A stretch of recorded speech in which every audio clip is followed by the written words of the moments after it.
Jāsaka tā, ka tas atkal nebūs finansiāls padoms, bet es esmu sācis akumulēt bitkoinu, un es esmu sācis vairāk iemeslu dēļ akumulēt.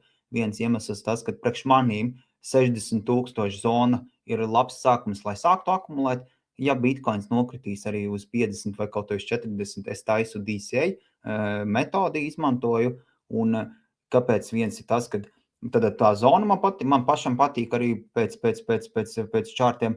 Man arī ir šis te Bitcoin Rainbow chart, kur Bitcoins, kad ieiet šajā te zilajā zonā, ko es jau rādījis, ir ļoti labs brīdis, lai akumulētu, ja, kā jau ik pa laikam piepirkt klāt. Un tas ir vēl viena lieta, arī skatos šo te, ko es esmu stāstījis šo te Bitcoin Analyzed Profit Loss, kā viņš tur veidojās un kāpēc tas tiek noteikts. Un arī, ja mēs atzīmēs, protams, katru ciklu tas bitkoins mazliet zemāk paiet līdz tai zonai, kapitulācijas zonai. Līdz ar to es esmu pats sācis akumulēt, neatkarīgi no tā, ja viņš nokritīs zemāk, tad tāpat tās pirkšu taisīšu DCA un tādā veidā.